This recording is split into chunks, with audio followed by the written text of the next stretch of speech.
In this video, we're going to be taking a look at how to put a 1.5 inch cuff on a suit pant. Let's start with a little bit of math, really quick, totally painless, I promise. When we're putting a cuff on a pant, we're going to leave, let's call it 3 times the amount of seam allowance. That's going to allow us enough room for the cuff. So we want to finish this pant with a 1.5 inch wide cuff. Awesome.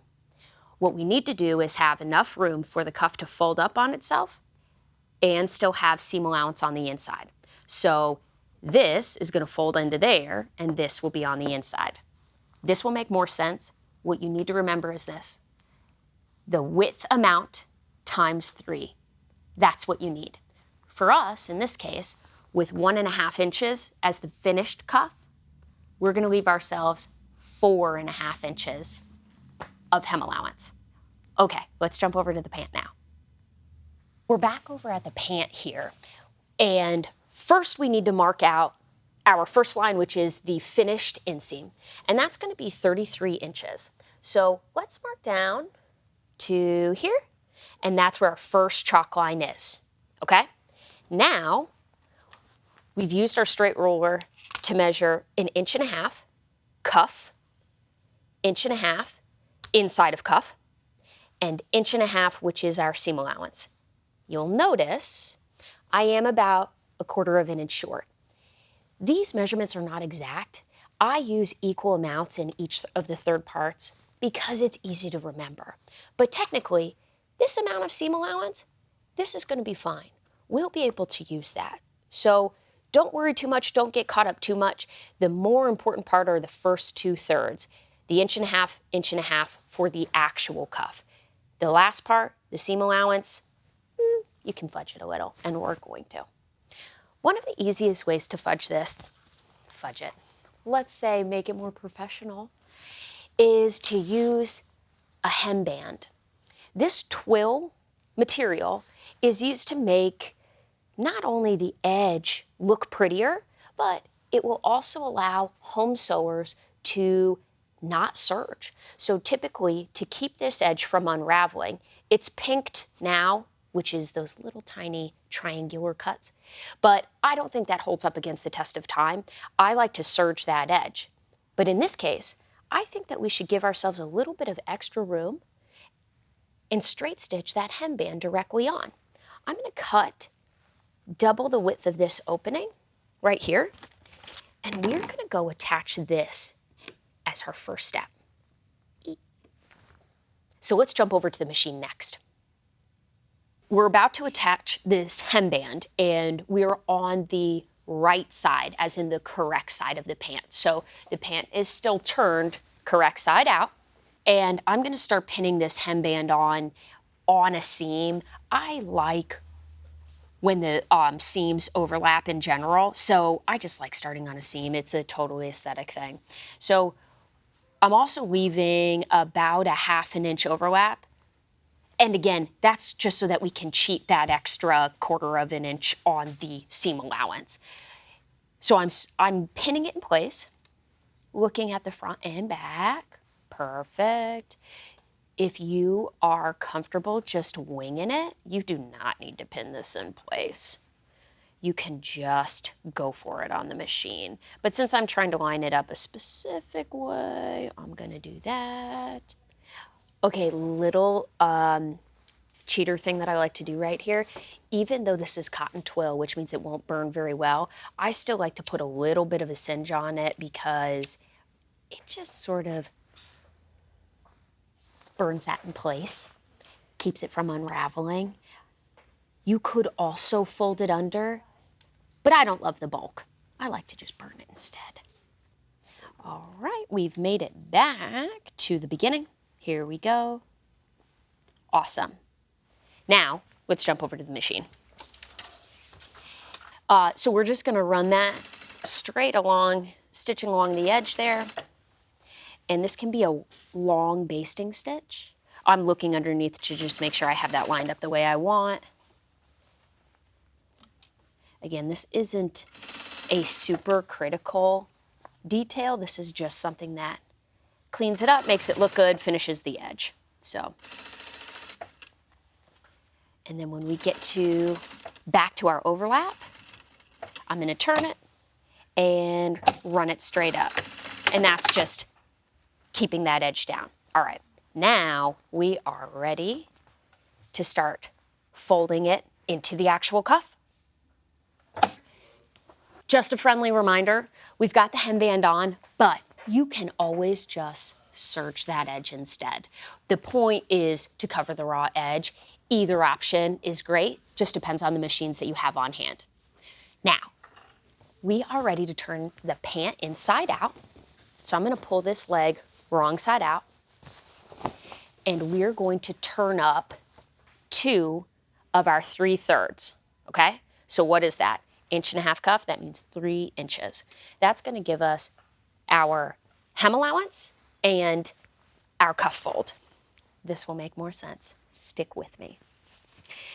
Now, because we put all of our chalk lines in, that makes it easier for us to see from the outside. So we've got our first chalk line, and we're just going to fold out until we see our second chalk line.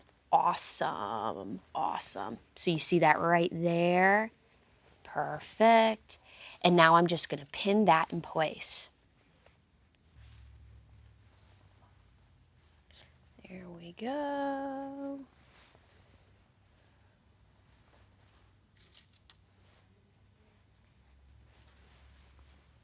And I'm going to stick with just 4 pins. That's all I feel like I really need.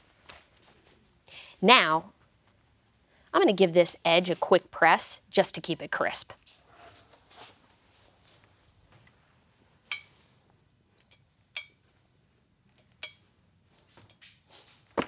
And remember, we're using chalk, which immediately comes off with steam.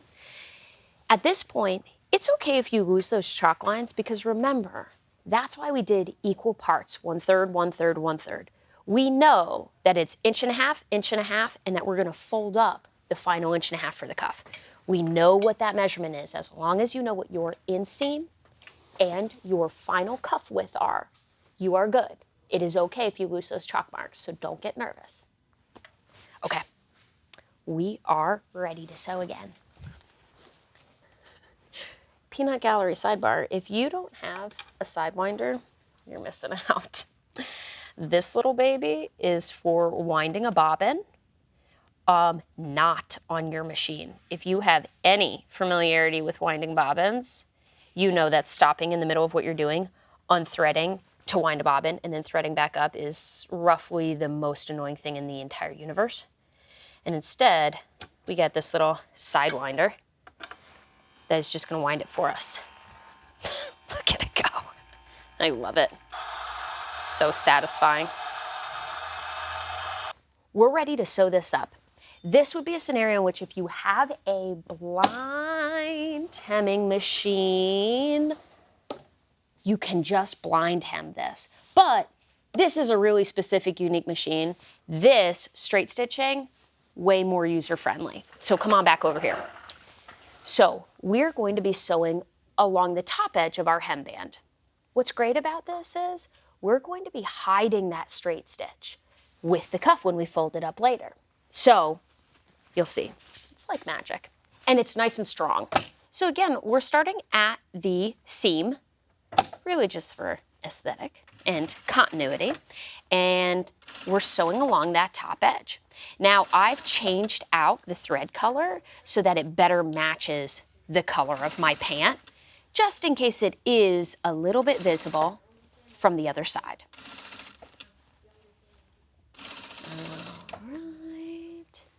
I've also flipped the pant right side out again because I find the circular sewing easier from the right side. I can hold this out of my way and not worry about it getting caught underneath where I can't see. So that is just a preference. There we are, back to the beginning. Matching color, check. And we are actually now going to hide that even more when we finally fold up the cuff. Next step, we're gonna go back over to the iron and get pressing again. Perfect. All right, let's crisp this up a little. So at this stage, we've got enough turned under so that we will have hem allowance on the inside and cuff on the outside in just a moment. But we want to make everything really nice and smooth with good, hot, heavy steam right now before we do that last step of turning the cuff up.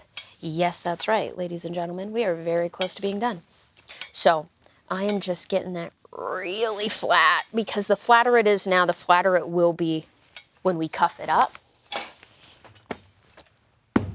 One of my favorite things about wool is that it stays where you put it. So I am using heat, pressure, and steam to really get this bad boy nice and flat.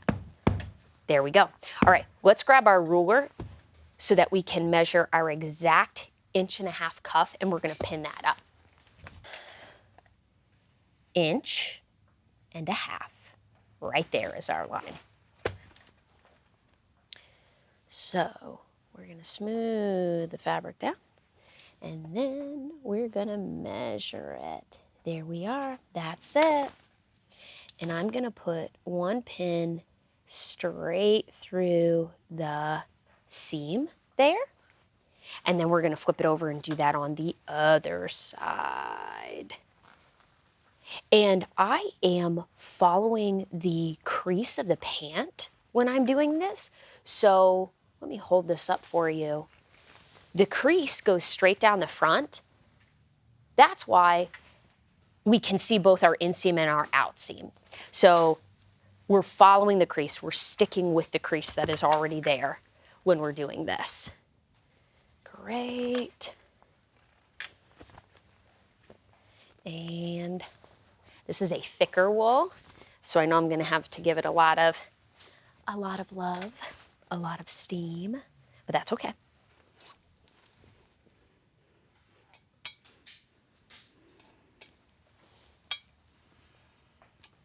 Looking good, looking good. And while it's warm, I do like to take the opportunity while it's warm to mold it and really get all of my edges clean, crisp, even. And I'm always using this clear ruler to make sure. I really, really like, this is probably most used MVT, most valuable tool. We're gonna make that a thing.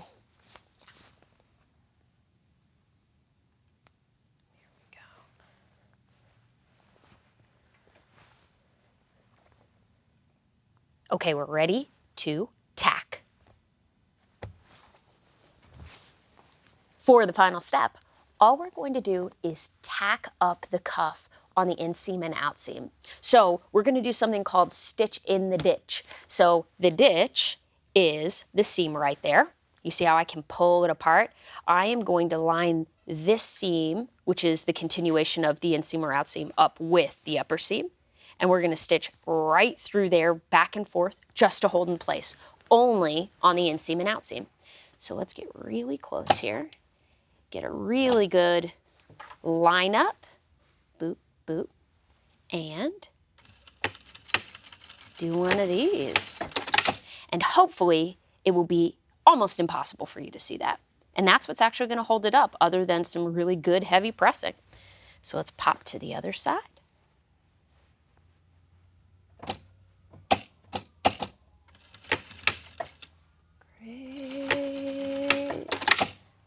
All right, moment of truth. There we are. And let's check that 1.5 inches as well while we're here. I'm just gonna mark it off with my thumb. There we go. Awesome, love it. All right, I hope you learned a lot. I did. No, that doesn't make any sense because I'm the one teaching. Thank you so much for joining me. I hope you learned a lot, and stay tuned for more sewing videos. Any more? Is that it? Yeah, that's it. Okay, I'm out of here.